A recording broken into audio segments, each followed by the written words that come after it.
Welcome to the Closers Network podcast. I'm your host, Mike Sadikian, and this show is for closers, entrepreneurs, and ambitious people who are hungry to sharpen their sales skills, dominate sales, and create real wins in life and in business. I said, hey man, I get hundreds, if not thousands of DMs asking me, can I come and work for you? Basically, will you pay me to also mentor me? Because that's really what you guys are asking, right? Which is cool, I get it. But how do I know if you really are the real deal? How do I know if you will pass the shit test? So I'm like, hey, put your money where your mouth is, right? And this is a great lesson for your audience. You want to be around the heavy hitters. You want the heavy hitters to recognize you, to see you, to mentor you, to give you a job, to give you an opportunity, to show you how they run their playbook. Pay money and show up, and that's what you did. Most people do not make that investment in themselves. You bet on yourself, because I was expecting you to do what all the other thousands of people have done. Disappear.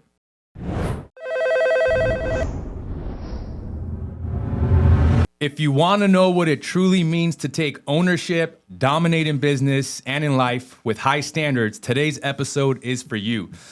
Today's episode is actually a very special one for me because it comes full circle. I still remember the first time that I met today's guest. It was at the Fitness Business Summit in San Diego, California.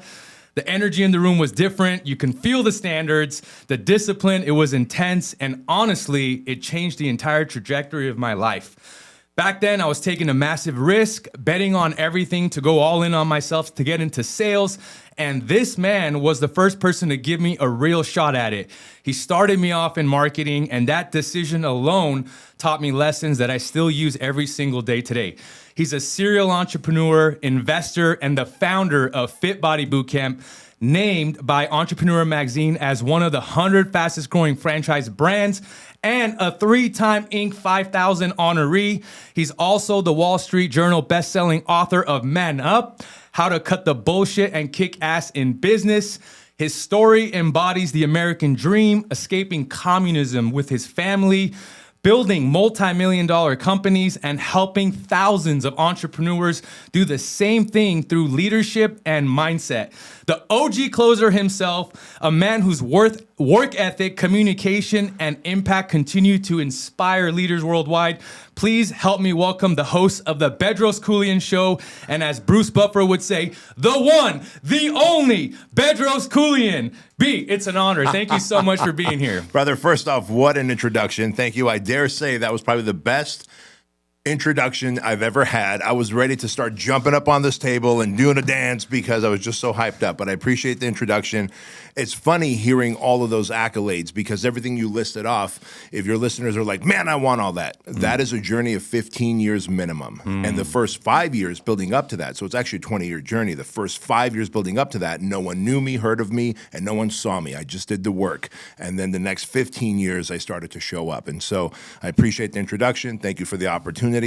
And I'm ready to share everything I can with you guys. Thank you. I appreciate it. And speaking of that, I want to start from the beginning.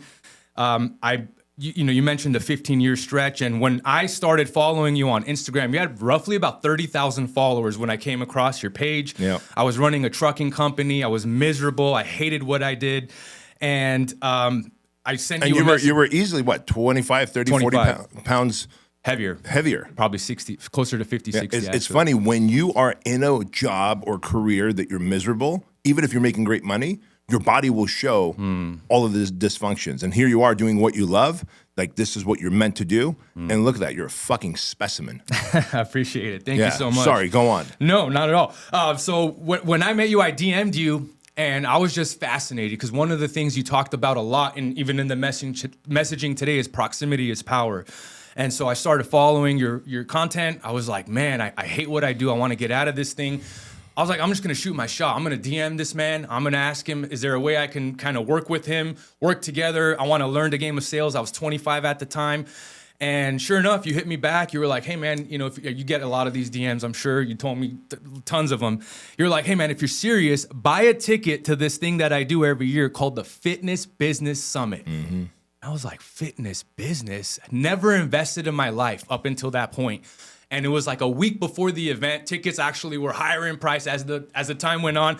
And I was like, dude, I got to spend like $1,300 on a ticket. I don't know how this thing's going to go. But I decided to take the leap of faith. I was like, I don't know. What do I know about a fitness business? I'm overweight. I'm fat. Like, I don't know anything about fitness business. Yeah, I'm here. I'm going to take the opportunity. But I want to start off, like, what do you think made that event and the BK Live event that you run now attract, of course, it's the culture that you've built from scratch. What do you think made those events attract such driven, high-level people in your network? I'll tell you the answer to that in a second, but you dropped such valuable nugget right here. I want your audience to realize right out the gate, within the first 5 minutes here of the episode, there's so much value here. I remember that DM that you sent me many, many years ago. And that DM was, hey, basically, how can I work for you, right? How can I work for you and learn from you? Which, ironically, Richard has done the same thing, right? But I said, hey, man, I get hundreds, if not thousands of DMs asking me, can I come and work for you? Basically, will you pay me to also mentor me? Because that's really what you guys are asking, right? Which is cool. I get it. But how do I know if you really are the real deal? How do I know if you will pass the shit test? So I'm like, hey, put your money where your mouth is, right? And this is a great lesson for your audience. You want to be around the heavy hitters. You want the heavy hitters to recognize you, to see you, to mentor you, to give you a job, to give you an opportunity, to show you how they run their playbook. Pay money and show up. And that's what you did. Most people do not make that investment in themselves. You bet on yourself, because I was expecting you to do what all the other thousands of people have done. Disappear out of my DMs and go on to the next, thought leader or entrepreneur and be like, hey, man, I want to work with you and for you. And then, of course, you would hope that they say yes and they'd make it easy. I wanted to make it hard for you. I'm going to set up a high barrier. Hey, man, I got an event coming up in a week. It's not close to you. You got to drive all the way from Glendale to I think it was San Diego or somewhere. Hollywood, right? To San Diego. And oh, by the way, the tickets are expensive, and I'm not going to give you a discount on the tickets, even if you're Armenian like I am, right? Which you are. Right. I was like, I'm going to set the barriers high, and if he shows up, I'll give him time. And even then, so that didn't automatically mean that I was going to give you a job. That just meant I'm going to give you my time. And I gave you my time. You impressed me because you showed up, you asked smart questions, and you were actively engaged in the whole weekend. Next thing you know, you're selling franchises for me. Next thing you know, you're here at One Call Closers and the Closers Network. Like, all of that is not by accident. It's because you chose to bet on yourself while everyone else says, hey, I want to work for you. But then when there's a barrier set, they just ghost and disappear.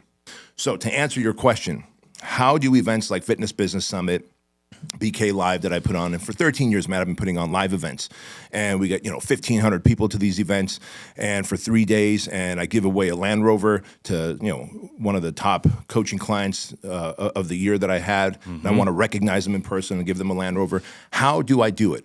I do it because there's an undeniable amount of evidence that I've created that I walk the walk and talk the talk. So I've created Fit Body Bootcamp, the international fitness franchise. I've invested in Fuel Hunt apparel, and now that's gone from like $1,500 a day in sales to like $15,000 a day in sales in like 2 years, right? Truly supplements, Fit Pro Tracker software, and all these different companies and businesses that I've created. In other words, you could buy the blue check mark, you could get the fake audience, you could go and copy someone else's bullshit quotes, but your energy will always show that you are not the real deal. But if you are the real deal, you've built businesses, you've sold businesses, you've gone through the shit, you led people in your companies through the hardest times like COVID, right?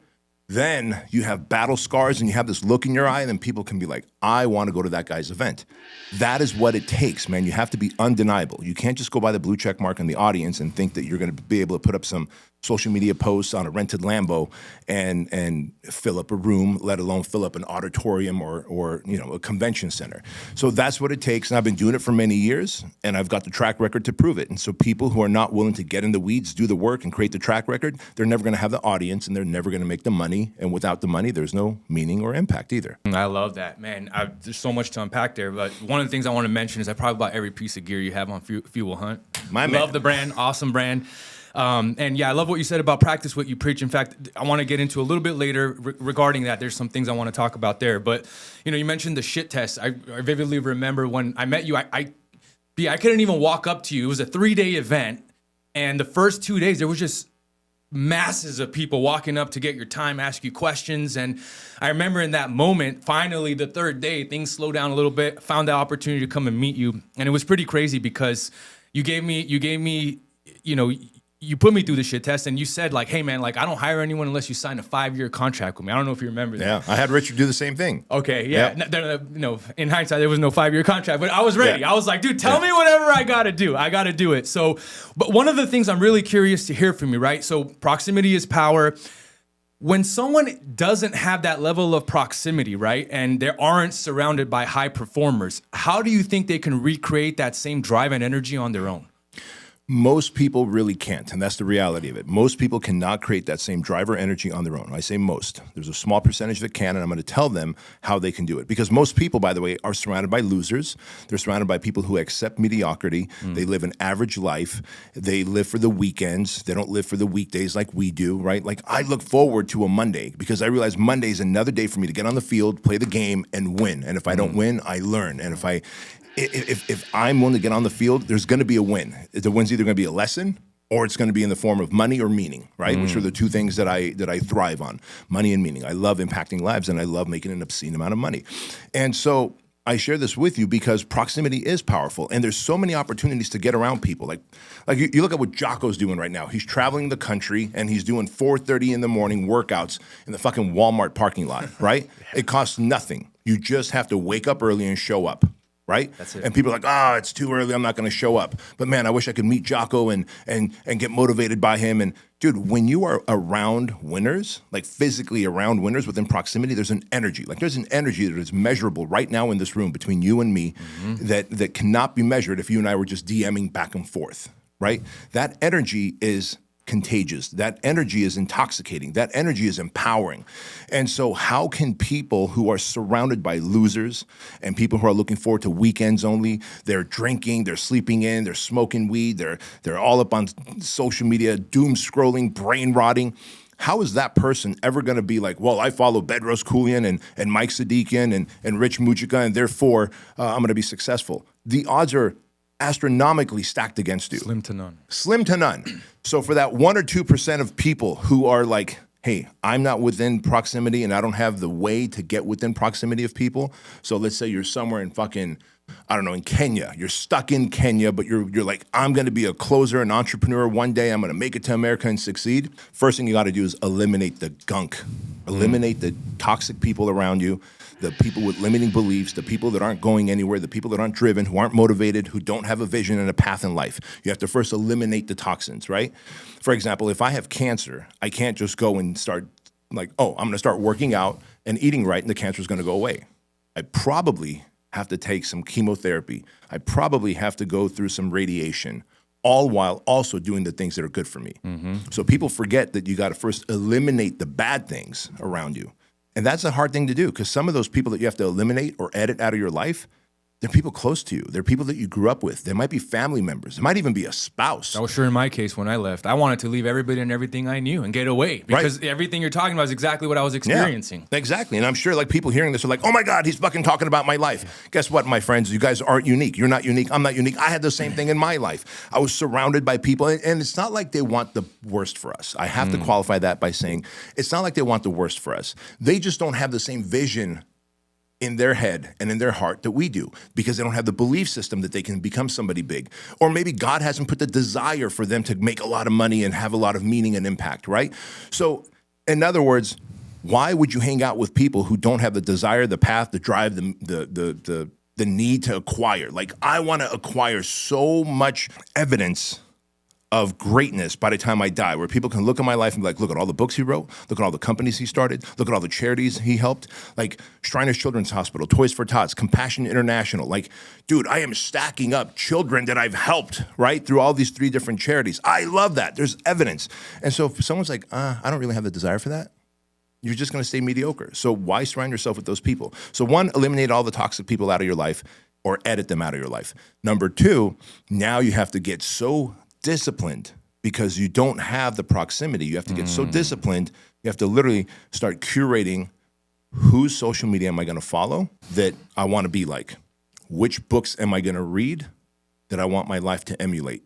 Which courses do I want to purchase that are going to give me the skills that I need to develop to become the next best version of myself, right?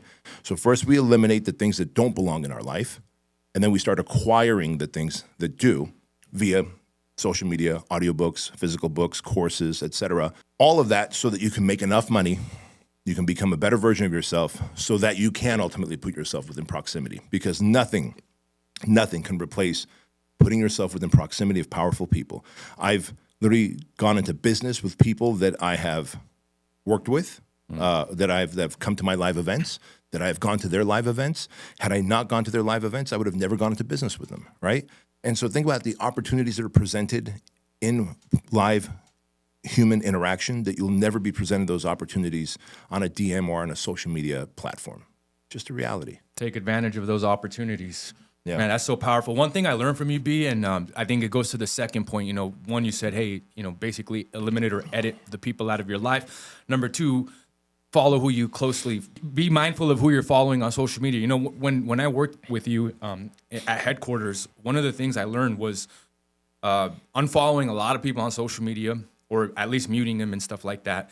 And I only slimmed down to basically 3 to 5 people that I followed. That way, because it was just too much. There's so much noise, so much things going on. But one thing I learned from you that changed my life till today was shutting down notifications. Yes. I learned that from you.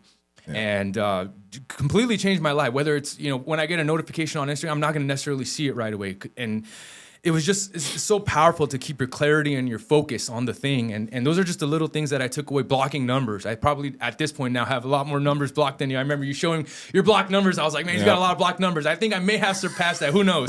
But it's been some of the most powerful things when people, like, because it's distraction, right? And I realized, like, man, I don't want distraction in my life. So I had clarity. I had focus. Now, one thing I would love to hear from you is, and I think there's a lesson in here, when I decided to shut down my trucking company, all at the same time while I'm getting married, I decided to commit to an apartment for a year, moving 2 hours away from everyone and everything that I knew.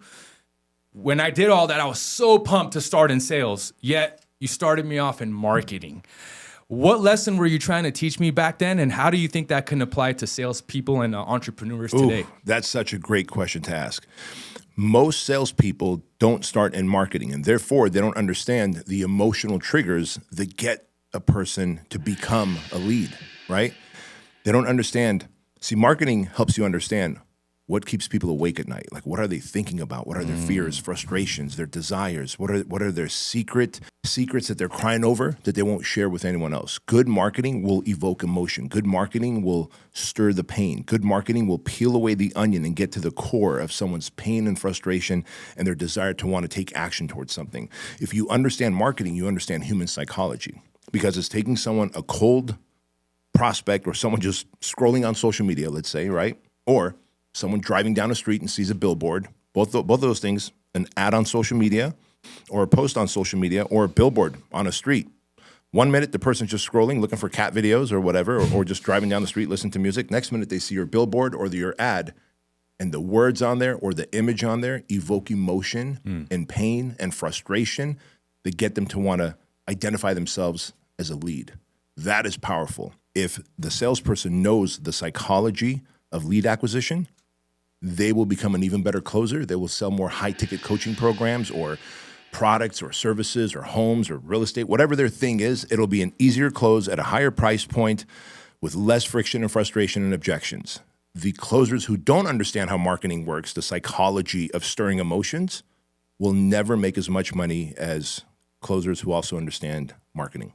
That's very powerful, and I'm glad you did that. I was really upset, to be honest. And originally, I was like, man, I came here to make a ton of money, and now I got to get put on a base salary in marketing. But you're like, hey, man, just give me a couple months. Like, you got to go through this, right? So in hindsight, I'm like, it's one of the greatest things that you did for me, because to the point of everything. Well, look at you right now. What you're doing right now, this is marketing, right? The people who are watching and listening to this, they're not paying for this. They are seeing you and hearing you articulate a message, using your emotions, your tonality, your energy, asking the right questions. And those right questions are getting answers out of me that might stir their emotions and identify themselves as a lead for you guys, right? For your business model, one call closers, so that you guys can make the sale. Like, you are literally using the skill that I taught you now as a marketer to stir emotions and evoke a lead. That's fucking beautiful, man. Let's go. That's freaking awesome. Man, you built a lot of empires from scratch and continue to do so. Looking back, what do you think the biggest risk that you ever took that completely changed your life? Oof, the biggest risk that I ever took to change my life, I would say, see, on the business side, I like slowly entered the business world, right? Because I was a personal trainer, and one of my personal training clients at LA Fitness was Jim Franco, who was an entrepreneur. You've heard me tell this story, but your audience probably hasn't. And Jim Franco kind of inspired me, motivated me, and mentored me to become a small gym owner. So I opened up a small personal training studio. And he gave me the money for it. Well, I say give. He loaned me the money for it for 8% interest. So he was acting as the bank, and he guided me along. And I was able to make that gym successful, and ultimately open up 4 more. And then within a few years, sold those 4, et cetera.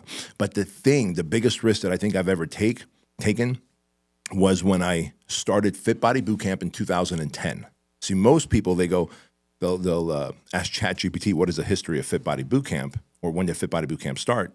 And ChatGPT or Google will show you, I believe it's like February of 2012, which is when we franchised. That is when we became an official franchise. I started Fit Body Bootcamp in 2010. Wow. And all of 2010, all of 2011, I acquired 115 or 16 or 17 licensees, right? It's a lot of licensees. A lot of licensees, a lot of locations. So all these, over 100 gyms in 2 years. And the reason I was able to do that because I was coaching gym owners, et cetera. And I was like, hey, look, I'm starting this thing, Fit Body Bootcamp. If you're going to want to license the marketing, the sales process, the name from me, you guys can do that. And dude, when I did that, I knew that I didn't want Fit Body Bootcamp to be like CrossFit in the way that CrossFit does not give protected territories. So you can open up a CrossFit here. I can open up one across the street. That's right. And then we become competitors instead of colleagues, right? Even though we both own a CrossFit, now we're trying to take the same clients because we're 2 miles away from each other, and we're duking it out, and we're trying to put each other out of business. And I was like, that's not a cool way to do business. So I'm going to give my licensees a protected territory of 5 miles, right? That way, the next Fit Body Bootcamp has to be at least can't be any closer than 5 miles. Well, apparently, the state of California deduced that by giving a protected territory, I was operating as a franchise without really being a franchise. I didn't even know this. I was just trying to do what I thought was the right thing. There's 3 things that you can't do as a licensee, because if you do that, you're violating the franchise laws, and therefore you have to become a franchise or pay a fine. One of those 3 things is to give a protected territory, which is what I did. And so the state of California comes to me and says, hey, you've got 115 licensed locations. We're going to fine you $2,500 per location. So that's over $250,000, bro, right? I was like, listen, I don't have the money to pay you that fine.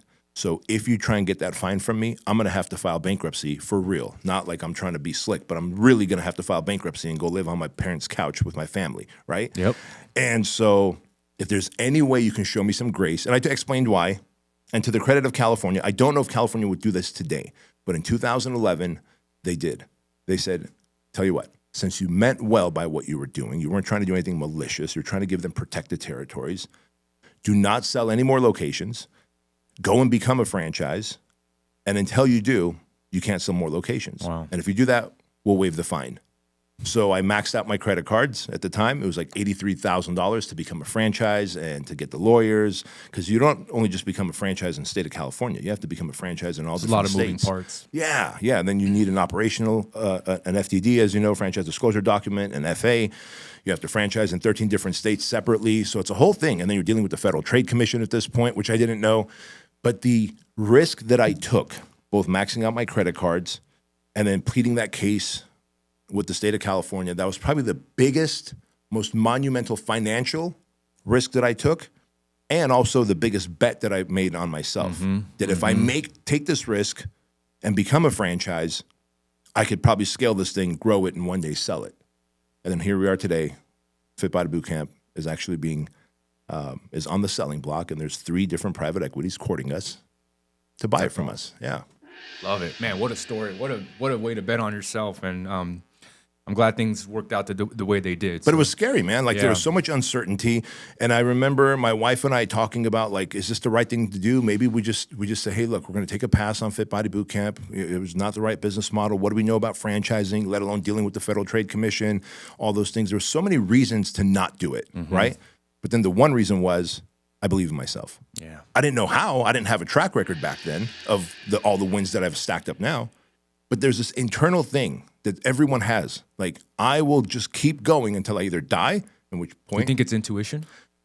It might be intuition. It might be intuition. It might be a little bit of just straight delusion. It's maybe intuition mixed with delusion, mixed with a chip on your shoulder. Like, I'll fucking show everyone. I'll show them, right? I'll show the state of California. I'll show the Federal Trade Commission. I'll show my competitors. Like, it's a perfect mix of intuition, delusion, and a chip on your shoulder that you go, fuck it, I'm going to do this. Because if I die, I don't have to worry about it.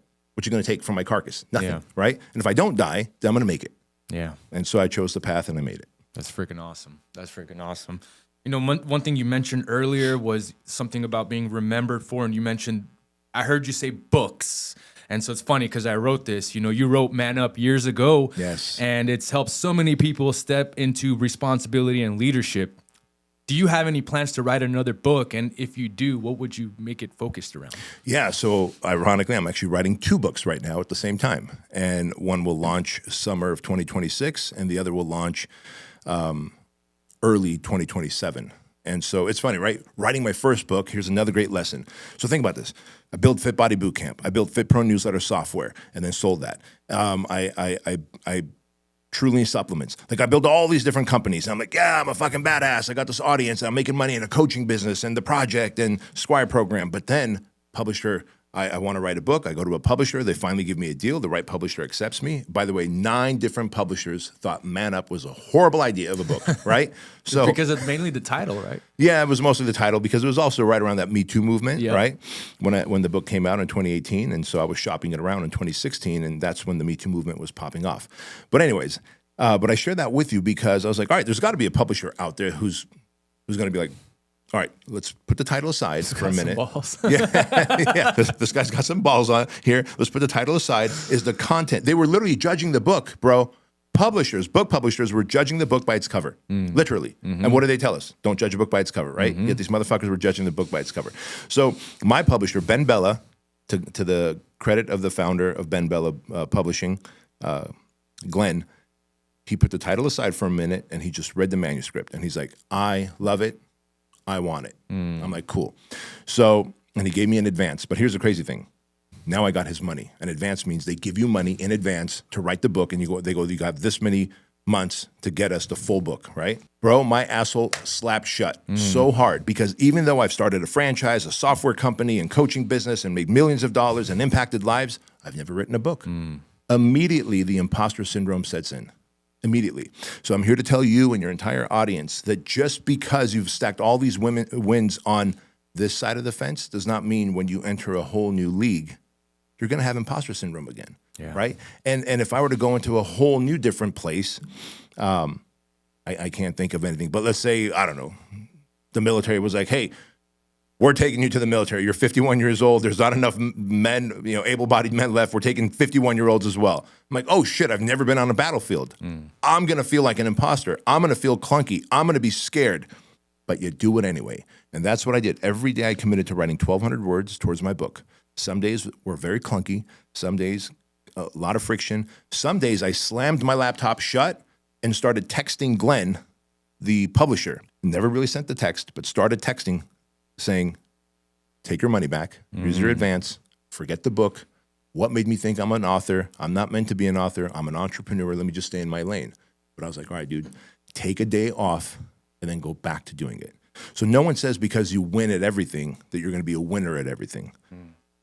And so for me, Man Up became a success because I did the work. I found the people who were going to promote it, and shout out to Ed Milet and Tom Bilyeu and Andy Frisilla and Lewis House and all these guys that had me on their podcasts. And it's not like I was friends with them at that time. I'm friends with them now. At that time, I was reaching out to them, trying to build relationships, add value to their life, knowing that when my book came out, the ask that I was going to have is, hey, can I be on your podcast? Because I think you have the audience that would buy my book.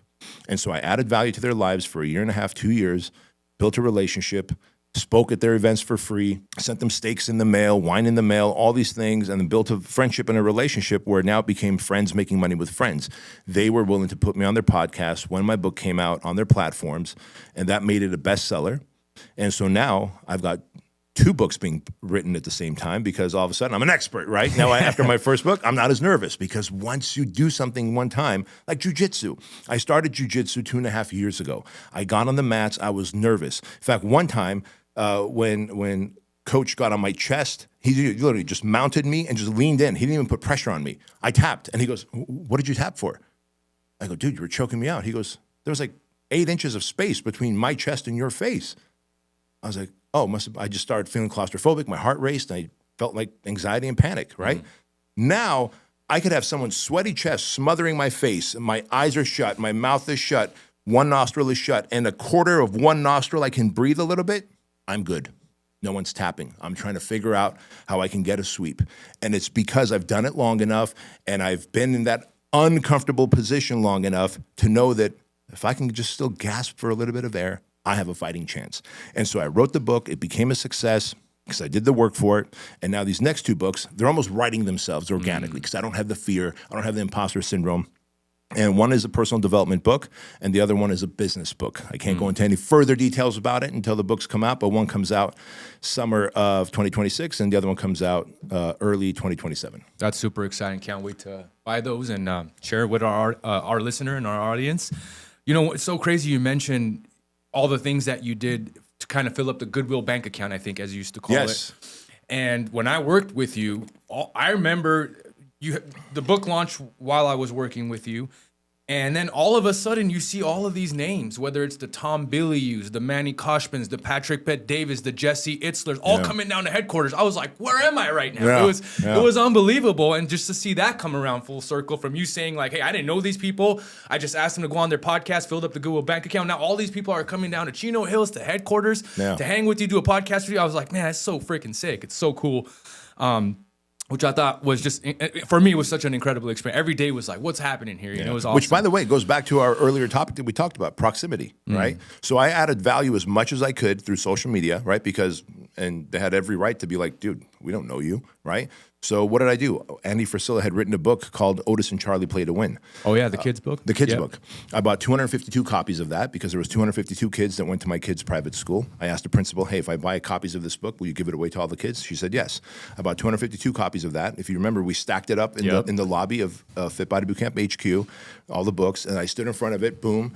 Guys took a picture. I shared it on social media. At the time, I probably had, 20, 30,000 followers on Instagram. And I tagged Andy Frisella. I was like, hey, big shout out to Andy Frisella for writing this book. I'm going to give a copy of it to every kid in my kid's private school because I want them to be winners and to be competitive in life. Within a day or two, Andy was in my DM like, hey, man, thank you so much for doing that. I appreciate you for doing that. I'd love to get on a call with you and figure out who you are and how I can help you. Like, I came and I filled up the Goodwill bank account. Like, the dude had a book that he was trying to sell. Nothing wrong with me buying 252 copies of that book and then giving it away and sharing it on social media. I did the same. I added value to Ed Milet's life, added value to Tom Bilyeu's life. I just kept filling up that Goodwill bank account, and then soon I found myself within proximity of them. Mm-hmm. They were interviewing me on their podcast during my book launch. And then soon, because I'm somewhat of a decent human being, they decide they like me, and I decide I like them as a person, right? And now we have a friendship. And now, you fast forward all those years, the pandemic comes. And now, of course, during the pandemic, we're checking on each other. And like, man, it feels good to have really high-performing people and friends like Pat Bet-David and Manny Koshman and Jesse Itzler and, Milet and Frisella checking in on you, and you're checking in on them. And now you're speaking at events together and doing business together, all because I filled up the Goodwill bank account first and then was interested in filling up my financial bank account second. And that's what you did, by the way. You were like, you know what? I'm going to show up to this guy's event. I'm gonna ask meaningful questions. I'm going to commit myself. Like, you sacrificed your money and your time, which benefited me. And I was like, if he's sacrificing his money and his time, I'm willing to give him some of my time. Before you know it, the relationship built, and here we are. I don't know, what is this, 5 years later, 6, 7 years later, right? Yeah, it's crazy. I'm just so blessed and fortunate. You had a very nice private office suite, and I just was so blessed to have just a couple desks away from that private suite, and I got to really see you in action, right? See you working, see how you conduct business, and that alone of itself, aside from all the things that I learned about selling and marketing, just seeing you operate was just such an eye-opener for me. So it was an amazing experience. I remember one time, actually, you've probably heard of Dave's Hot Chicken. Yeah. So my high school best friend started Dave's Hot Chicken. Oh, right Recently just sold it for $1 billion. But before they were trying to get franchised, I was in franchising with you, and I was trying to get an appointment. Me and Ken Lynch. Yes. I was like, Ken, man, like my friends have this franchise. It's popping off. It's big. And I don't even know why I brought this up. I just wanted to. I was all that to say is like I was trying to see if maybe there was an opportunity to do something all of us together. It quite didn't work. It's so funny because how life works. I went down to meet one of the friends, my closest one that I had, and while I'm there, what are the odds that I'm sitting there trying to get an appointment? He's like, dude, I'm so sorry. Like we have this super important meeting. Can you just give me like 20, 30 minutes? And we had talked a little bit, and sure enough, it was the people who grew Blaze Pizza and what's the pretzel place? What's a pretzel? Yeah, I know you love pretzels. Yeah. I So got you. That team was literally there, and so I basically I don't know if anything would have ever happened. It was just crazy how things work. Yeah. But I was trying to set up an appointment to see if like maybe you can help grow the franchise because you had all the experience and stuff in it. But That's awesome, man. yeah, I just wanted to share that. I thought that was pretty cool. But you're one of the best communicators I've seen.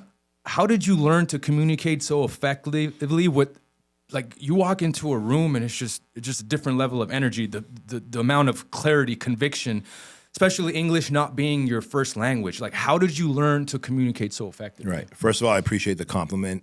In addition to you saying I'm one of the best communicators that you've seen, when Ed Milet told me that many years ago, he's like, brother, you're one of the best communicators that I've seen. And the way you communicate is so powerful and moving. I had to think about the fact that, first, English is not my primary language. I'm Armenian, like you, and I was born in Armenia. I had to learn English. So what I did is, first, I realized that if I want to learn the language, I have to first get rid of my accent. Secondly, I need to start reading books and not just listening to them on audio cassette, and ultimately, I've listened to books on audio cassette, CDs, and now ultimately streaming, but most people will listen to audiobooks. I suggest you read books. When you read a book, you start to analyze the words, the sentence structures, the paragraphs, the cliffhangers, like why did they just leave that sentence the way it is and then they close the loop later? Your brain processes reading a book differently than listening to a book. So first of all, read more books. Secondly, I took improv classes. Improv teaches you communication. I also took Toastmaster classes. That's about Toastmasters. Toastmasters teach you communication. They teach you public speaking. They teach you how to draw a word picture. They teach you how to use tonality. They teach you how to use body language. They teach you how to storytell and how to use metaphors. And so when people tell me like, man, well, you're just a great communicator and this is why you're able to be so successful online. I'm a good communicator because I developed the skills of communicating. I developed the skills of storytelling. I've developed the skills of being able to stir your emotion, to make you think, make you laugh, make you cry, all while getting you to understand what I'm trying to tell you, right? Because let's face it, sales, marketing, it's pretty boring. But if I can be entertaining, if I could give you some stories, if I could give you some metaphors and examples, you're going to lean in. Think about this. The entire Bible is a book on how to live your life, right? So basically, it's a rule book. Mm-hmm. No one would buy a rule book and, okay, rule number 513, do not kill your neighbor. Okay, got it, right? But the entire Bible is written in stories, isn't it? Mm-hmm. And because it's written in stories, we read it and we understand it and we remember it, we retain it. And so if someone is willing to read books, both fiction and nonfiction, they're willing to take Toastmaster classes, they're willing to go to improv classes where you have to now like be loud, be obnoxious. They gave me a speech. I remember in improv class, I went to Second City in Santa Monica, and one of the games we played was, here's a speech from Hitler. Read this in a funny and entertaining way. Bro, how do you read a speech from Hitler about persecuting the Jews in a funny and entertaining way? Will they even allow you to do that today?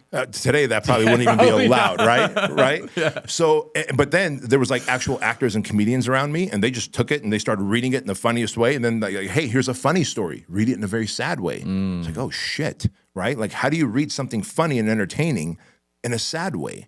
And so you start to learn to use emotions. And here I am like using my hands and body language and tonality, and you broaden your vocabulary, and you have all these new words that you can string together and make sentences and paragraphs.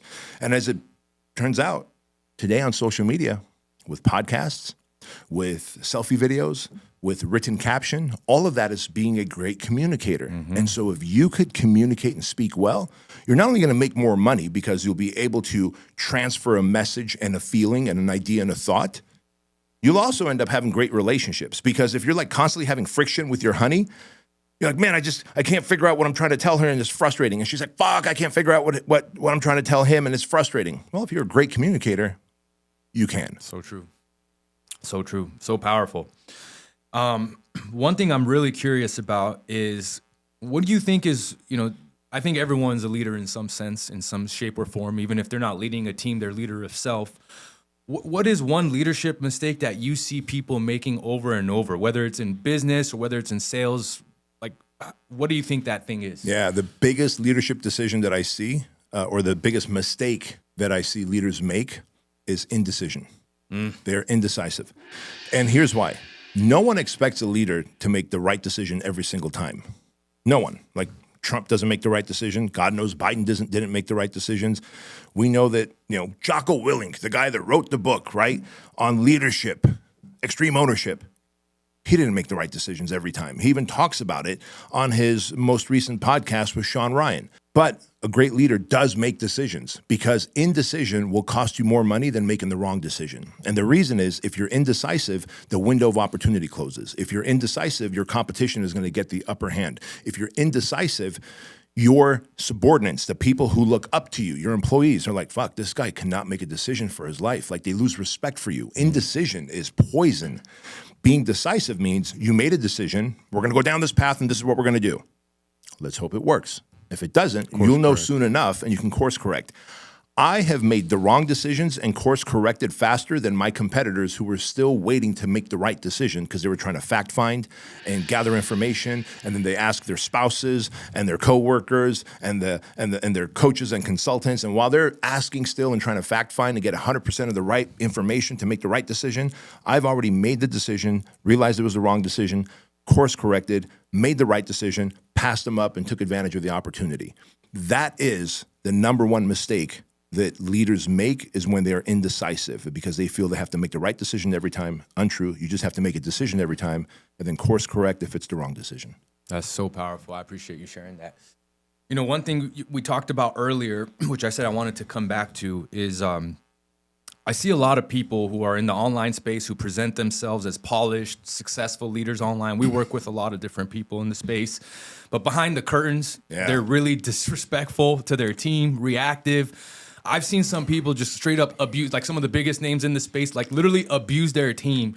I've had the fortune and the luxury to work with you and see you practice what you preach in person. And I don't see a lot of that outside, in the outside world, and there's maybe a few people that do that, but I've seen this firsthand with some big names in the space. What do you think causes that split? And how can someone out there evaluate whether someone is a real leader versus someone who's just playing a character on the internet? Well, it's hard to tell, right, these days, because on the internet, again, you can go to Sherman Oaks Airport, you can go to Chino Airport, and I think also Orange County, John Wayne Airport, and there's hangars that will rent out a private jet for an hour or two for a photo shoot. It's not even your jet. You're just so you can do a photo shoot in a jet. You could rent a Lamborghini or a Ferrari for the day and do a photo shoot. You can ask ChatGPT for the best captions or motivational quotes to put out there. You can go buy a fake audience, and then you can pay $14 a month for the blue check mark, and then you can write a bio that says that you're, an entrepreneur, a leader, and a keynote speaker, and all of a sudden you look legit from the outside. Internally, you're broke. Now, how do I know this? When 2020 came, I can't tell you how many successful people that the world follows with blue check marks and massive millions of followers reached out to me and Craig Ballantyne, right? Because at the time we had the Empire Mastermind, our coaching program. Like, hey, man, I can't afford your $50,000 mastermind, but if there's any way you can get on the phone with me, give me some advice. I'm not going to be able to pay my mortgage, or I'm not going to be able to pay my rent, or pay. Like, how the fuck do you say that you're this person online and you have this audience, yet you don't even have enough money to pay your next mortgage or rent? And it's because there's so many fakes, phonies, and imposters out there. So how can you tell them? Well, I don't know. If you're going to get coaching from them, you should ask for validation. Like, hey, can I talk to 3 actual coaching clients of yours who have been successful? Like, I want to get on the phone and talk to them. Done X, Y, and Z. Maybe. Yeah, exactly. Or remember when you were selling Fit Body Bootcamp for us, we had validators, right? Oh, yeah, that's right. So whenever you're selling a Fit Body Bootcamp location, you're like, hey, you know what? You don't have to trust me on what I say. I realize I'm the guy selling you a Fit Body Bootcamp franchise. Don't take my word. Don't take my word for it. Let me put you on the phone with 3 other people who are just like you. right? They're female, they live on the East Coast, and they own Fit Body Bootcamp locations. You talk to them and then come back to me and decide if you're going to buy a location or not. Validation is one way to figure out the fly shit from the pepper, right? That's how do you separate fly shit from the pepper? Validation, proof, evidence. In terms of why are these people this way? Because I've seen that too. Like, again, I've coached a lot of big name entrepreneurs. If you go to bedroskeuilian.com, click on the Domination Year Coaching Program, many of them have given me testimonials. All those people are solid human beings. Some of them who I don't have testimonials from and who I've given their money back to, it's because they're absolutely narcissistic, sociopathic assholes where they show up with their teams for me to coach them, and who they are on social media and on podcasts are not who they are in that war room, in that conference room we have upstairs. And the way they treat their people, the way they treat my people when Joan meets them downstairs to bring them upstairs, it's disrespectful. And these are people that I just, hey, here's your 100 grand back. Sorry, we're not going to work together. But I share that with you because there's a lot of fakes, phonies, and imposters out there. There's a lot of people who, but again, it's always been this way. It's just social media exposes them and gives us access to more. Think about this. 20 years ago, you didn't know this, but maybe your neighbor beats his wife and kids.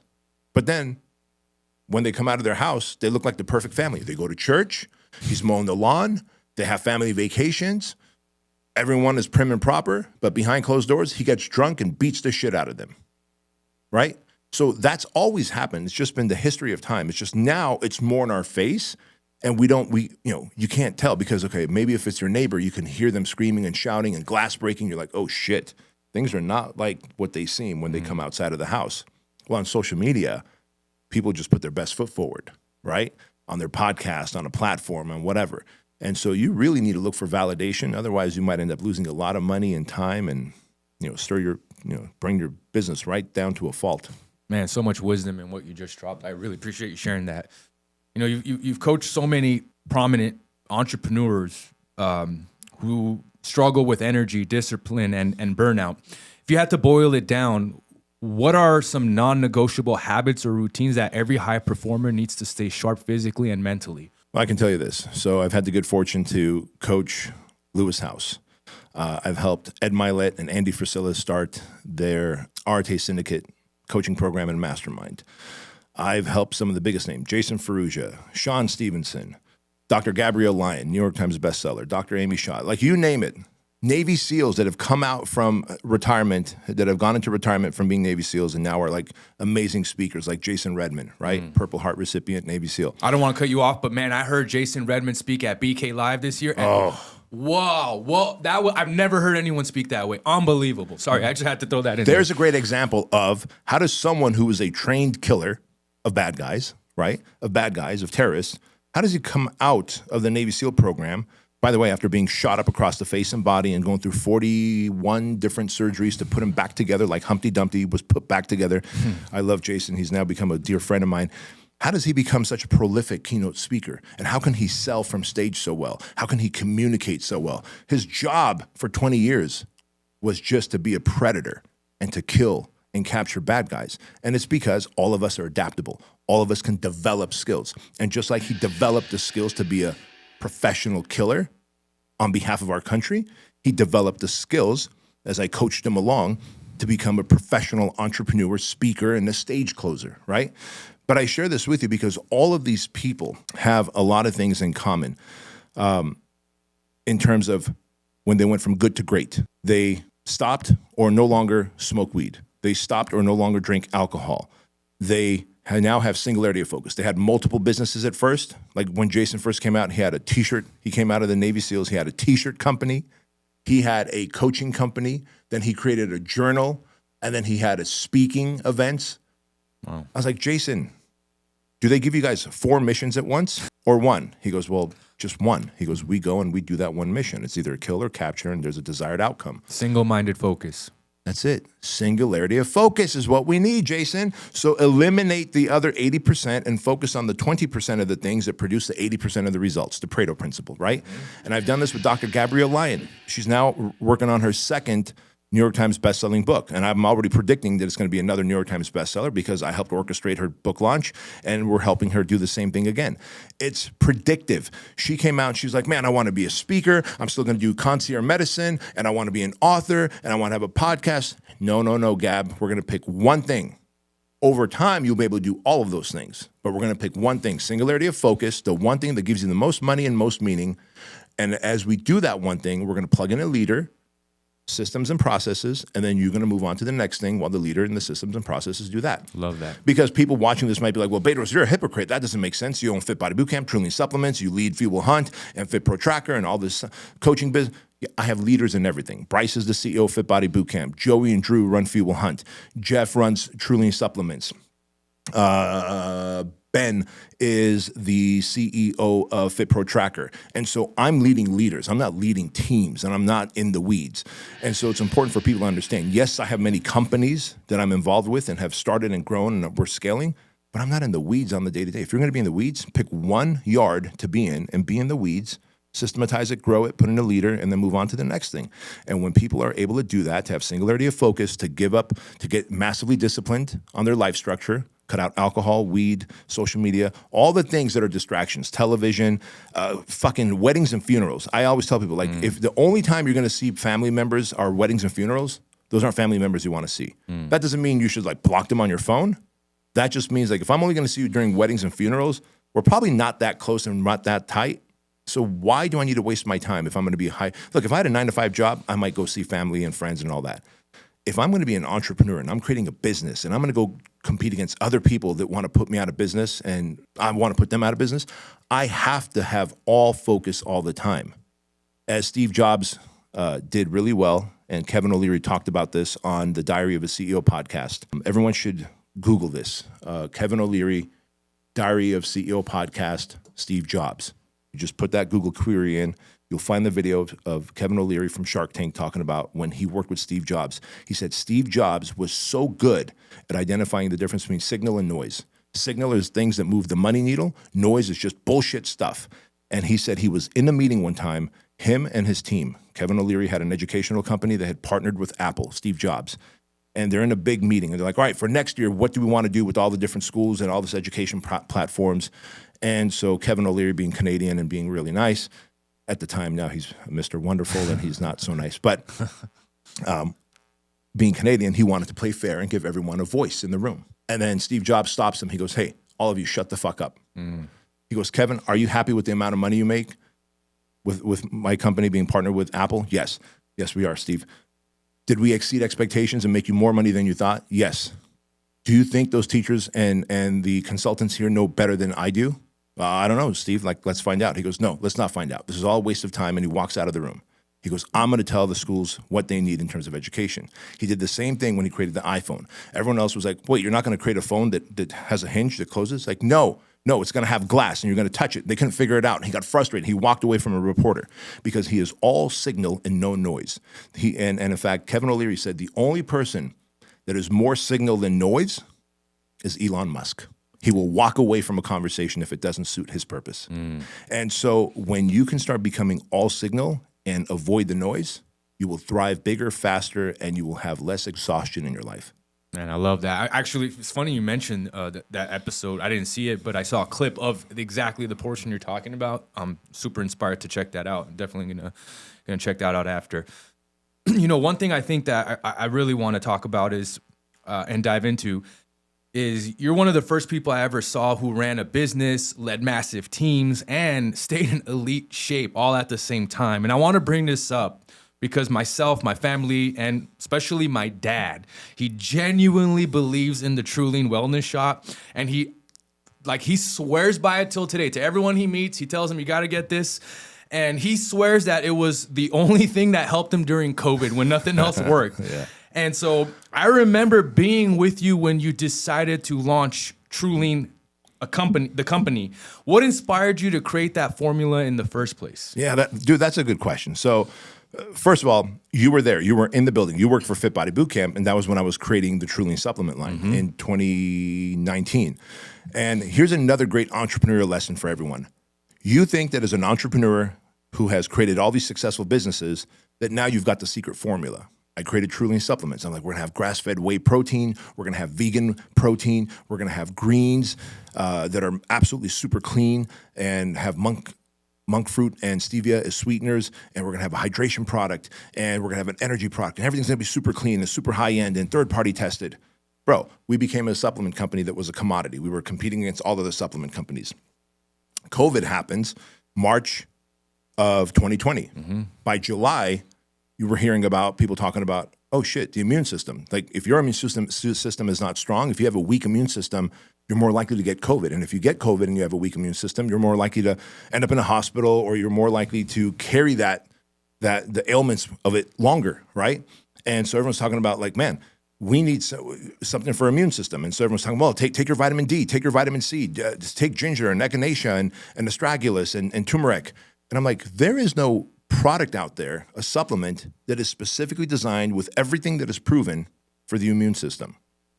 So I decided in the middle of COVID that we're going to create the Trillian Wellness Shot. And it's, what's funny too is I'm saving the rest of this water for my drive home because I drink 2 wellness shots a day. I drank one this morning, and this is my other one that I brought with me so that I can mix in here once we're done and drink it. But I decided that I'm going to create the ultimate wellness program supplement. Why? The closest thing out there was like, okay, you can buy vitamin C, you can buy vitamin D, you can buy zinc, you can buy B12, you can buy ginger and turmeric, and you got to mix it all together, or you got to take it all in meal piece. And if you forget it, then you forgot it. Or if you buy all that, it's going to be too expensive. There's too many barriers, right? And then I realized the closest thing is that emergency packets. Yeah. Which is like really low quality vitamin C plus sugar in it. And because of the sugar, the receptor site that is supposed to absorb the vitamin C gets retarded and ends up not absorbing the entire vitamin C. And the emergency product leaves out all the other great things that we have in here in the Trillian Wellness Shot. So I was like, you know what? We're going to create something awesome. If money's not an object, what is the ultimate wellness shot that people can mix with water and drink? And that's how the Trillian Wellness Shot came to be. Here's the crazy thing. Sometimes as an entrepreneur, you create a business model and you're like, that's it. I've got the perfect supplement company. I've got the perfect business model. And you realize, no, it's not quite so perfect. The thing that the market wanted was the ultimate immune system product, supplement, that also fought off inflammation. We created that as a demand to what the market wanted. Today, guess what Trillian sells? Only the wellness shot. That's so crazy. We got rid of the whey, the vegan, the greens, the energy, the hydration product.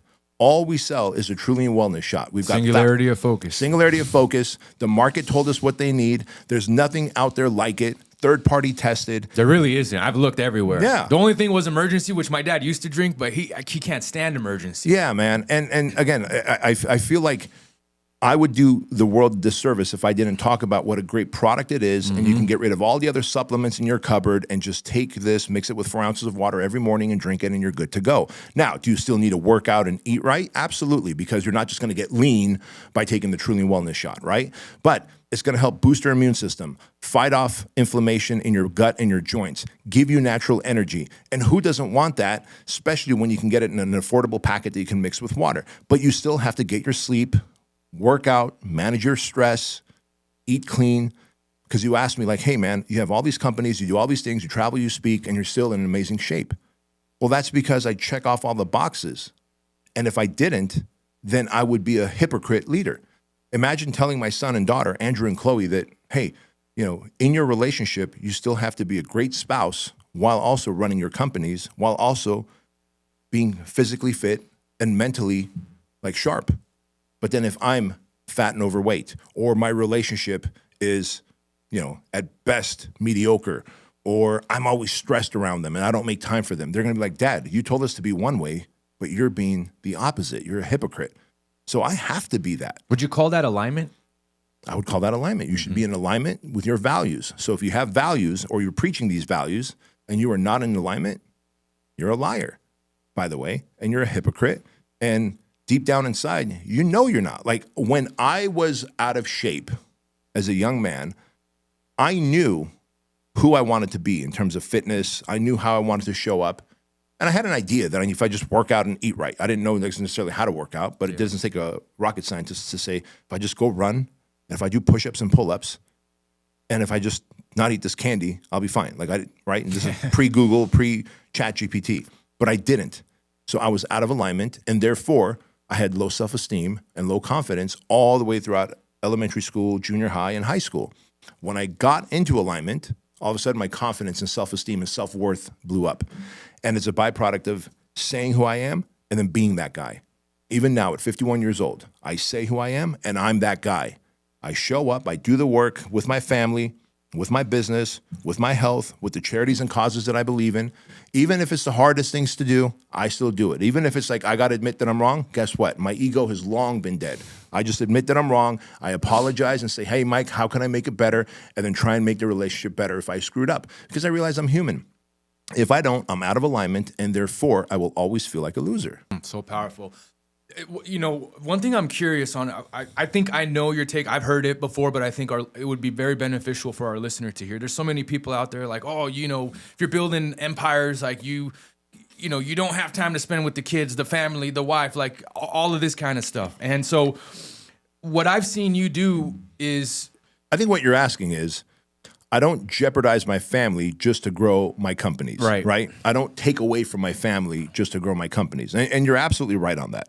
Because if I did, I would be doing them a disservice. Why am I building my companies and making all this money? So I can give my family a better life, so I can spend more time with them and have experiences. I use my money that I make in business to buy back my time by having great team members and employees who can lead and who can market and who can sell, so that I don't have to do that. I use my money to buy back my time, and I'm the visionary, and I can spend more time and have more experiences with my family.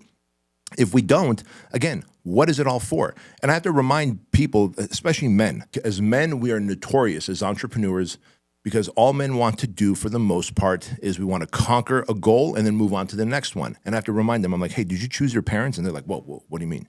I go, did you choose your parents? Did you say these are the mom and dad I want? They're like, no, of course not. I go, okay. Did you choose your siblings? They go, no, I didn't choose my siblings. I go, okay. Do you have kids? They go, yeah.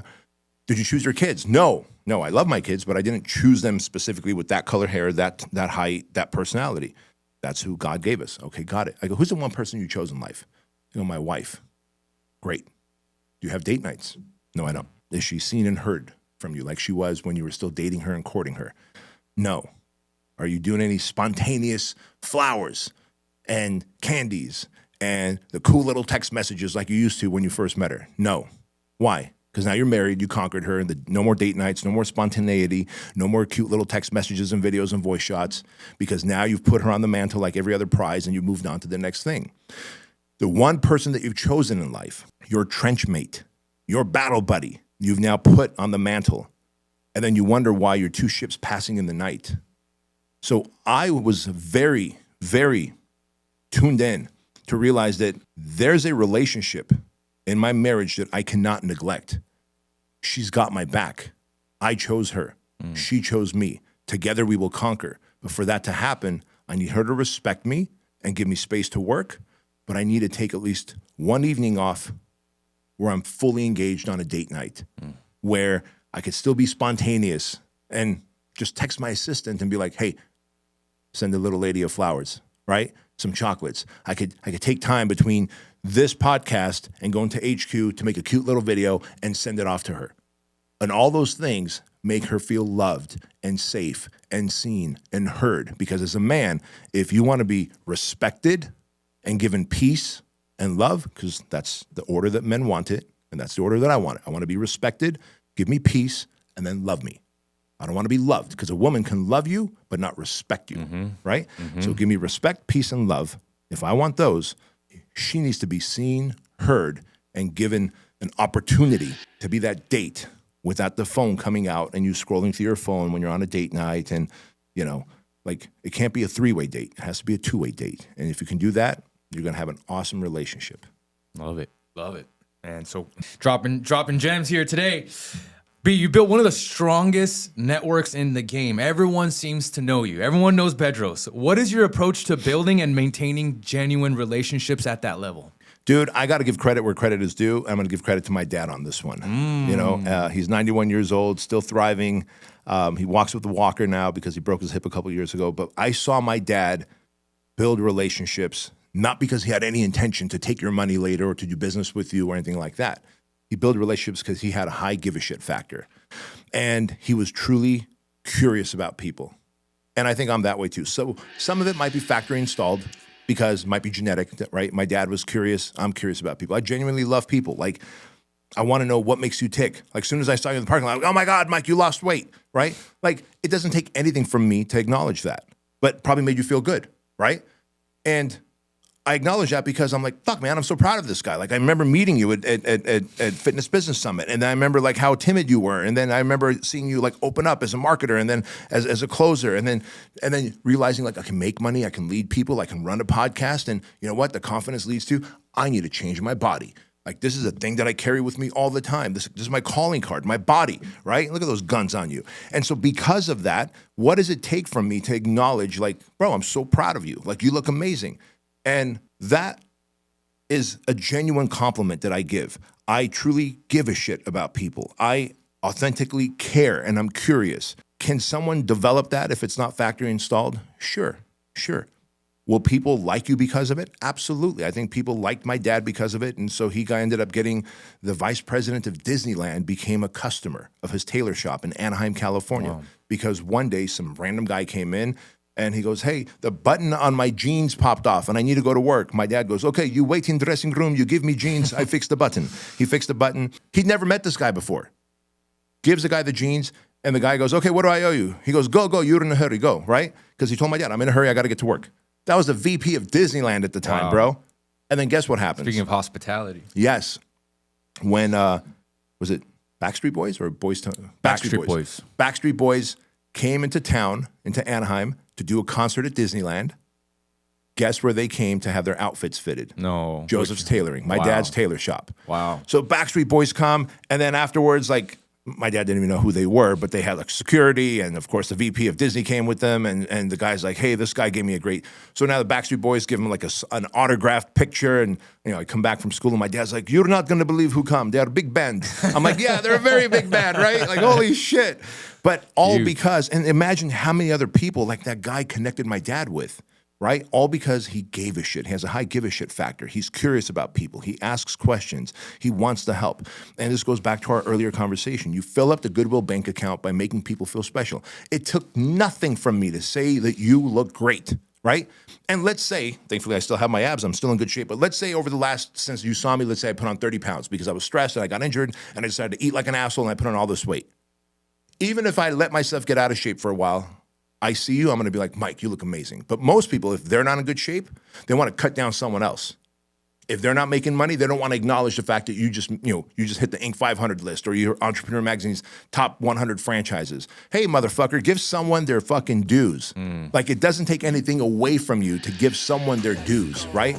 Because in fact, what you might be doing is attracting really good energy from the universe. I'm not the most woo-woo person. I don't go around, doing sound bowls and hugging trees. But I can tell you that if I put a lot of good energy out, if I do a lot of good, and if I give a lot of great compliments that are genuine and authentic, the universe will hook me up. And the way the universe hooks me up is Mike calls me one day or texts me and he goes, hey, B, I got a coaching client for you and I need to introduce you to this guy. I think you're going to help him scale the biggest. I'm going to make $100,000. Or maybe the guy ends up being a business a customer or a business partner. But I share that with you because I gave you that compliment with no intention. You're my homie. I care for you. And I walked up and I saw Maine driving a different car. I know he drives a Tundra. His Tundra's on. Hey, nice vehicle. Who is this for? Oh, this is my son's. He's getting his permit. Holy shit, that's fantastic. Well, what does your wife drive? Oh, a Tesla Model 3. Like, I learned everything. He's my videographer. But I give a shit. Like, he's a true friend. Like, I care for him. And your videographer, like, I just met him. He's got good energy until he tries to kill me or punch me. I think he's a really cool dude. And if he says like, hey man, I really would like to go to one of B's events, and he tells you, like, guess what? I'm like, hey Mike, connect him with Joan and let's get him a VIP seat to one of my events. Doesn't cost me anything. Seems like a cool dude. If I could help him, maybe one day he runs into someone who's gonna help me, right? Give first, add value, have zero expectations, and the universe will give back in 10x the amount. What a freaking lesson, man. And you've always been that way. From the day I met you, the way you've treated your team members, everyone around you, I've just seen it. And so just such a powerful lesson in there. One thing I really want to ask you is when we first met, faith seemed to play a visible role in your life. Then over the years, your expression of that maybe changed. How would you describe where you are spiritually today, and what shaped that journey? Yeah. Good question. This is okay. So faith has a very big role in my life still. And I love when people leave comments on YouTube and podcasts on my platforms, and they go, "Oh my God, Jesus, you got to believe in Jesus. Otherwise, you're not going to go to heaven, Bedros. And you're such a good guy. You've helped so many people. Millions of people love your voice and your message." And I appreciate that. But let's not forget something. The Buddhists believe in Buddha. Then there's Islam. Then there's the Jews. Then there's the Christians. How can we all have different gods? Probably one God. I could acknowledge that. I think Jesus was a real dude. I think he did a lot of good. Was he the son of God? I don't know. If someone wants to understand my belief, rather than me spending 40 minutes to try and explain it longer, read The Power of Myth by Joseph Campbell. Fantastic book. But I share this with you because there was a Jewish woman named Dr. Laura Schlesinger who saved this menace from himself. She was a radio host on KFI AM 640 out of Los Angeles when I was a young man, 17, 18, 19 years old, carjacking people, breaking into people's homes and stealing their shit. I don't know why I would listen to talk radio later in the day, because a young man should be listening to angry music. I would listen to angry music, but I would also just listen to AM 640, right? And then Dr. Laura had a show around 12 noon, and she was a psychologist, and she would just help people through their problems. And callers would call, and they would talk to the call screener, and they would tell the call screener the problem, and then the call screener felt like they were worthy to get on a call on a live radio with Dr. Laura. She would solve their problem on the show, and I would enjoy listening to that, right? I guess it was the old version of podcasting, right? Like radio. Well, Dr. Laura talked a lot of sense into me. Through just, you called her? No. Oh, okay. No. Through just helping and coaching and solving problems for others. One of those things were, look, I love my dad. He brought us to the United States. I told you what a great human he is, but he was very physically abusive, right? He was very physically abusive.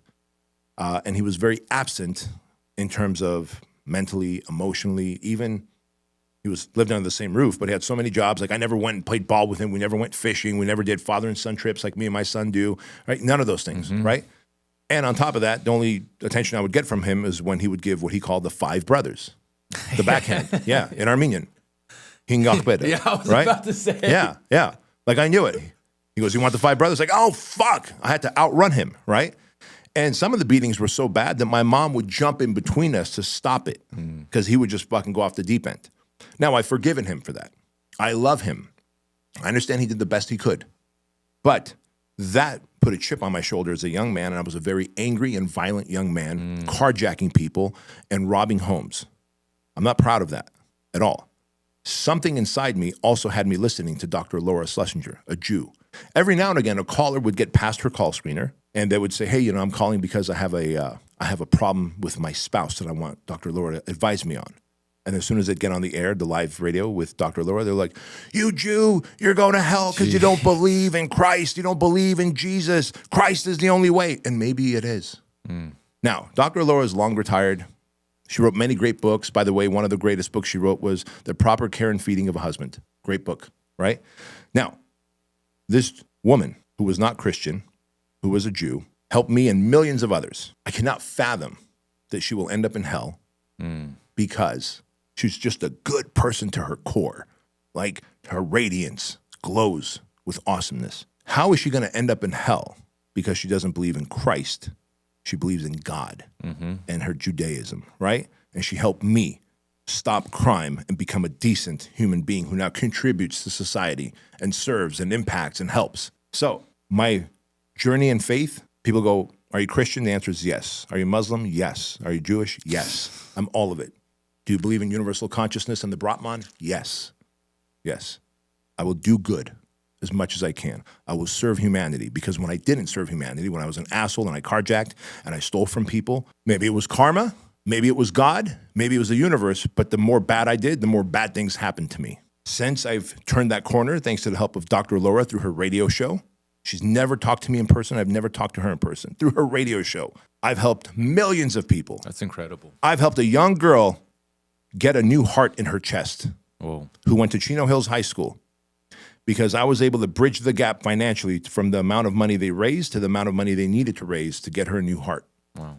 And that's just one of the many things. And I'm not the person to sit here and pat myself on the back.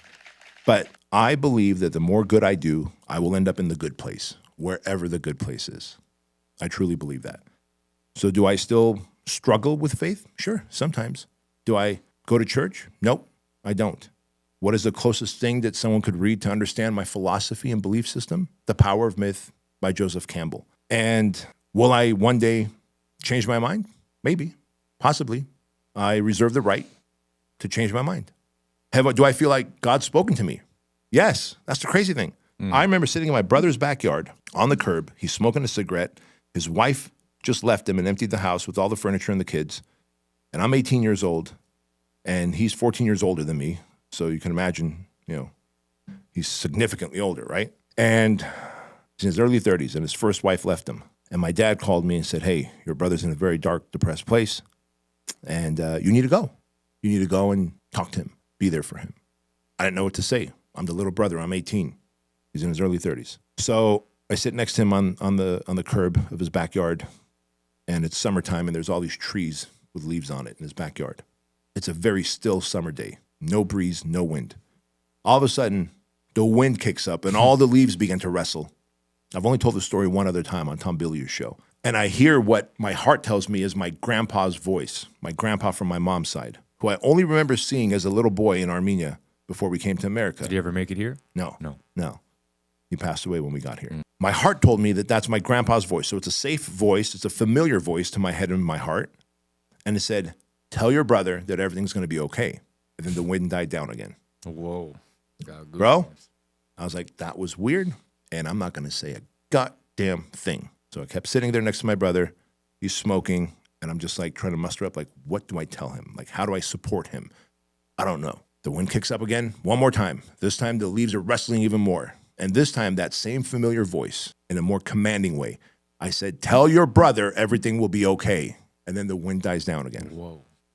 Bro, I ain't stupid. I turned to my brother. I'm like, hey, did you just see and feel that wind that kicked up? He goes, yep. I go, I think God or Grandpa wants you to know that everything's going to be okay for you. And in Armenian, he goes, leg off.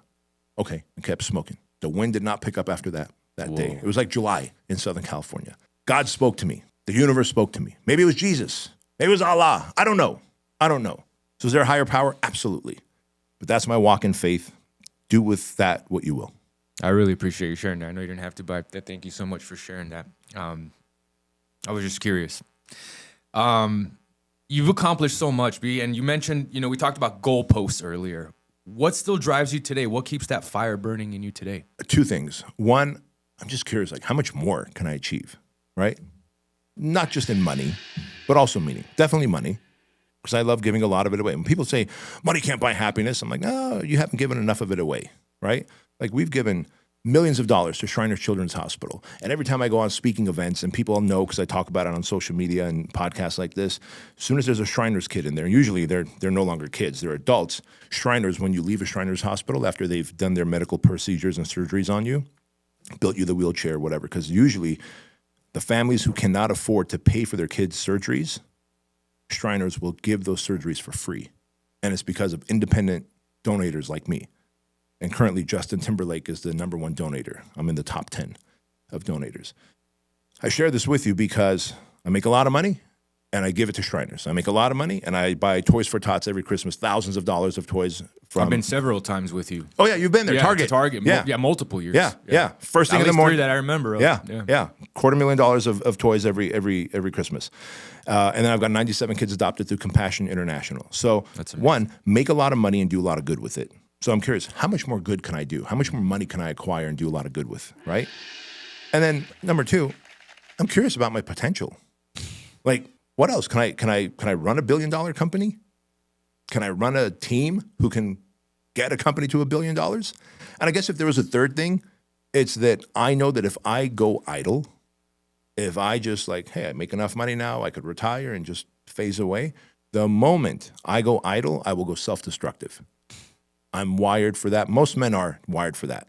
We're wired for self-destruction because if a man is not working, he's going to actively work to destroy his life.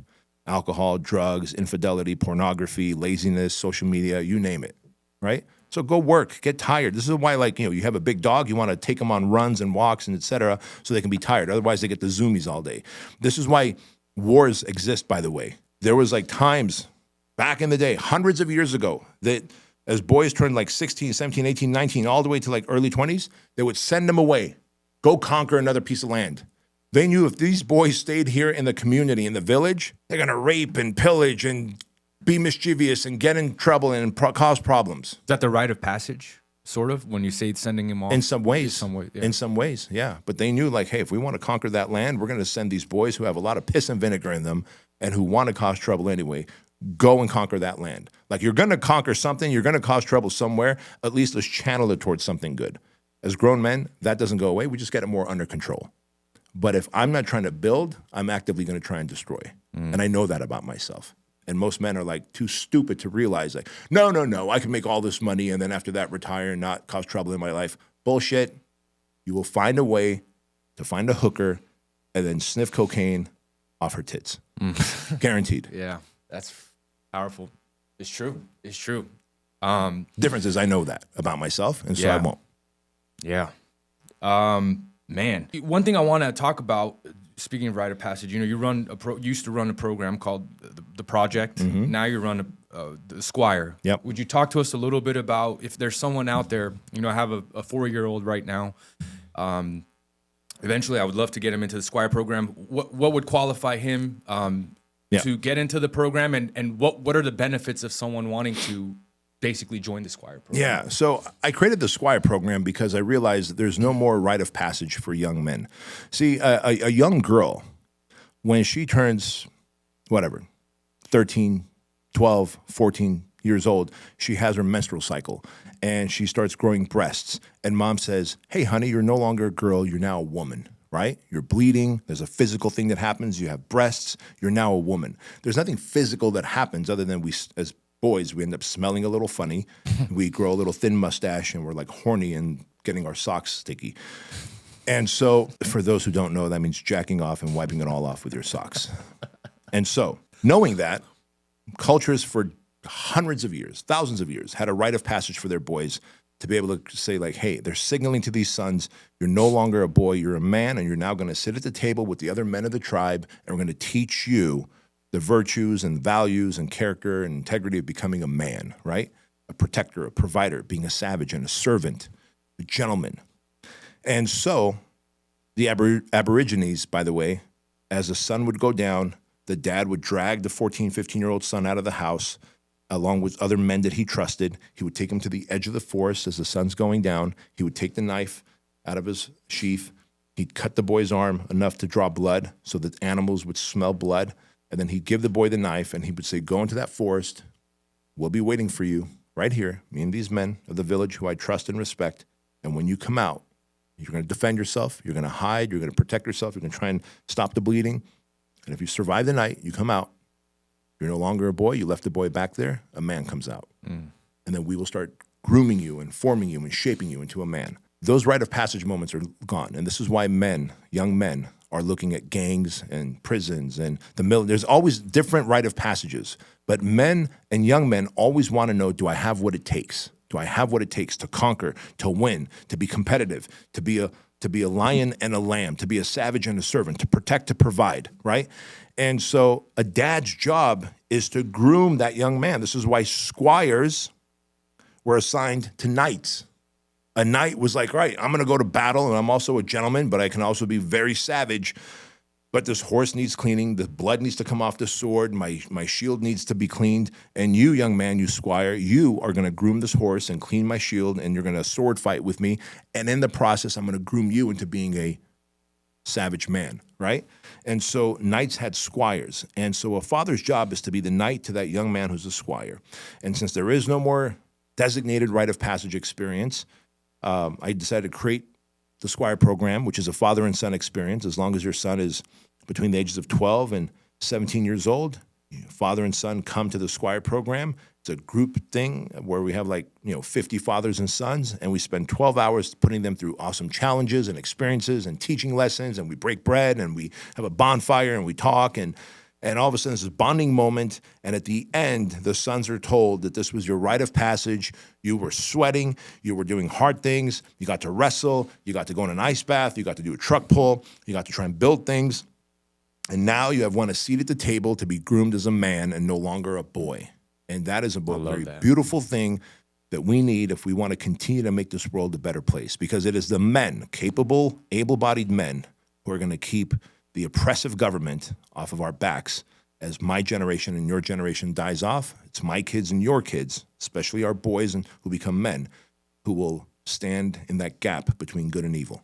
Man, I feel like it's just so necessary, and I just appreciate how much the fact that you're running something like this, and there's an opportunity for someone to get involved, because there's so many people out there that probably feel the same way, and maybe don't even know where to turn and to go. If someone wants to learn about the Squire program, where's the best place they can find it? The best place is they can just go to squireprogram.com or just go to bedroskeuilian.com, and you can find the link over there. But it's a meaningful thing. We run it in 6 different states, and I think it's probably the most connected experience a father and son will have together. Yeah. Love it. Couple more questions and we'll get this wrapped up. What's the best piece of advice that you would say you've received? Ooh, best piece of advice that I've received on the business side of things, it's take a little bit of money from a lot of people. In other words, have continuity, subscription. Yeah. A lot of my companies are exactly that. Like Fit Body Bootcamp, we take royalties every month, right?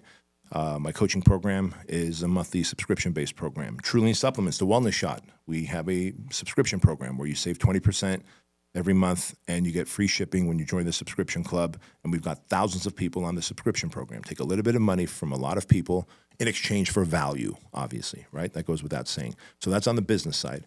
On the professional side, or the personal side, I should say, it's that this too shall pass. And my mom died a couple of years ago. It was very devastating to me, but the lesson that I've learned many years ago was that this too shall pass. Like, if you're going through a tunnel and it's very dark right now, you don't have any hope, you can't see any light at the end of that tunnel, keep walking. This too shall pass, and you will find hope, you will find light, but movement is life. And so when my mom passed away, I just kept telling myself that this too shall pass. The human body and the human psyche has everything it needs to grieve and to overcome, but I have to be an active participant in helping myself grieve and overcome and move on. And so that's why I keep saying, keep walking, one foot in front of the other, even if it's small baby steps, even if you have to stop for a second, take a breath, even if there's a stiff wind that pushes you back a couple feet, and then just keep walking when you can, because there will be light, there will be hope, but you have to be an active participant in the saving of yourself. This too shall pass. I love that. Sometimes you have to take a few steps back to move a lot more steps forward. Yeah, right? yeah, exactly. When it's all said and done, I think you touched on some of this, but I just wanted to see if you had anything you wanted to add on to it. How do you want people to remember the man behind the brand, the man behind the empire? I don't really care if people remember me, because Jordan Peterson says this well. He goes, within hours after your death, you will be embalmed and in a casket. Within hours of your funeral, people will be cracking jokes at the wake, because humor helps us overcome grief. Within days, life continues, even of your kids and your spouse. They have to go out there and work and make money and live life. Within months to a year, you're all but forgotten, most of us. Think about some of the greatest people in history. Yeah, we have a day designated to them, but they're pretty much all but forgotten. That is actually a great thing, because then you don't have to worry about, like, oh shit, the social media post I'm going to put up and people are going to freak out over it. What are they going to think, and how are they going to judge me? No one gives a shit. No one's going to remember in 100 years. No one's going to remember in 100 years, not even in 100 minutes, to be honest with you, right? So I don't really care how I'm remembered. It doesn't really matter. Well, I do care. I don't want my kids will never have to worry that, man, dad's reputation we now carry in a negative way, right? What I care is that I've created 2 awesome human beings, Andrew and Chloe. Chloe is now 18 and Andrew's 20, and they will do far better good for this world and for this country than I ever did. I was an immigrant to this country. I was 6 years old when I came here. By the time I figured out mentorship and getting coaching and learning from others and not being a knucklehead, I was in my late 20s, early 30s. My kids I've groomed them and I've raised them to be servants to humanity, to be an asset, not a liability, to create wealth and to look out for the people that they're in charge of, and to support humanity. That's, if there's anything I'm going to be remembered by, it's like, wow, B really raised 2 amazing human kids with his wife. Now, beyond that, do I care that I'm remembered like he's the author of these books and he started this company? No, like, AT&T, it stands for someone's name and initials. I don't know who it is. Do you? I don't either. AT&T, my phone. I paid the bill. I can use my iPhone. I don't know who the fuck's created AT&T, and we're supposed to remember their name. Johnson and Johnson. Okay, guess what? I'm guessing there's two dudes who were either father and son or siblings or two random guys whose last name ended with Johnson. They created Johnson and Johnson. I don't know their story. I could Google it. I don't give a fuck. Doesn't matter, right? Doesn't matter. And so we spend too much time thinking about how we're going to be remembered. What I don't want to do is I don't want to put any negative association with my last name that my kids are going to carry on. I will make sure of that. They will carry on a last name that has legacy because I'm setting them up to win and to become winners in life. But beyond that, I don't care how I'm remembered or if I'm remembered. I should say that. Love it. I appreciate you sharing that. You didn't have to be here today. You're incredibly busy and your time is valuable. I don't have the biggest podcast in the world. What made you say yes to coming to this podcast? It's a full circle moment. Yeah, you're one of the very few that I would say yes to because of the full circle moment. As we talked about earlier, you DM'd me. I gave you the shit test, and I said, hey, pay for this event that I'm having and come out from Hollywood to San Diego to this 3-day event. You showed up. You're one of the tiny, tiny handful of 3 people that has ever done that over the 20 years, right? And so why would I not show up for you? I appreciate you, B. Thank you again. It's been an absolute honor to have you here. For everyone who listened and found this conversation impactful as I did, here's your call to action. We're going to throw it in the description below. Check out Bedros' content. Subscribe to his show, The Bedros Keuilian Show, wherever you listen to your podcasts. Read his book, Man Up. You can grab it anywhere pretty much, Amazon. And fuel your performance. Go to trulean.com, TRULEAN.com, and grab yourself a wellness shot. Try it out at the very minimum. It's been life-changing for myself, my family. So go and grab your wellness shot, and all those links will be waiting for you in the show notes below. And finally, subscribe to the Closers Network podcast. B-Man, I really appreciate this. It's been an honor, a pleasure. I had such a great time. Thank you so much for coming down. Appreciate you. Thank you for the opportunity, brother. We'll see you guys on the next episode. Peace.